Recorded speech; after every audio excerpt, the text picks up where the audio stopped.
Hello again at LivingYosh. I am extremely honored that my guest today is not only a good friend, not only a mentor, but my big brother, who I'm going to Oh, try not to cry when I'm talking to him because I love him oh, so much. My good friend, like I said, brother, and someone who I'm going to be close with for the rest of my life. I already know. amen, amen. Avi Ciment, who the Thank you. reason I brought Avi on the show today is not only because I want everyone to see what an amazing person looks like, but because Avi has had his struggles. He'll give us a little summary of what he's went through, but he's so strong. Like even through these struggles, he doesn't only give himself strength, but he gives others, especially so Avi, if you could tell us a little bit about yourself besides the fact that you're good looking and you have an amazing Boy. voice, Okay, please that's just nice.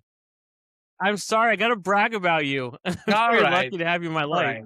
So anyway, Tapas, who am I? I'm 55 years old yesterday. Happy birthday.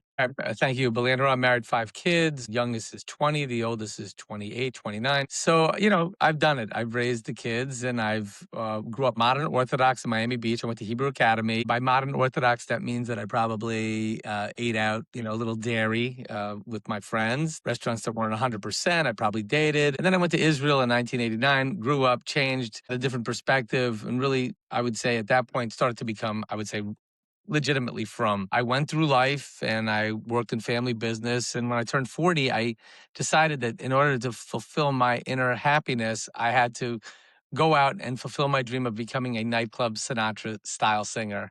And I did it. I started 15 years ago and I was really doing well. And I did 4 albums and I had videos and I worked for HBO, getting me to sing for the Sopranos premiere. And it was really great. I was still maintaining my kite, but I lost my voice. And at that point, I became very depressed. And about a year later, my wife got breast cancer. And then a year after that, my son got a brain tumor. Ad infinitum just kept on happening. I'm like, whoa, what's going on? I never really looked at God and said, why is this happening to me? Because if you really look around, you'll notice that everyone's got something.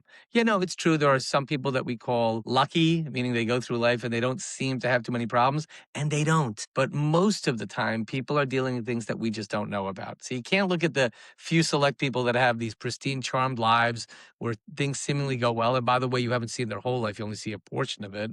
But rather, there are people that go through challenges just like you do. So why should I complain about mine? Especially since I know it could always be worse. I had a friend that stayed by my house one time and he was a full quadriplegic. So suddenly my depression about not singing or about why my son got stricken with this challenge or my wife, it's nothing because I realized who am I to complain? Like look at what this guy has. I had a friend at my house. He couldn't scratch his face when a mosquito landed on it. That to me was torture. So how could I possibly complain? Think about people that were in the Holocaust. I think about people that were in Gaza. I think about people that are in the army. I think about people that have MS. I think about all these other people. And I think when you look at other people that have things worse than you, suddenly your problems don't seem so bad. So that's my attitude. That's how I do it.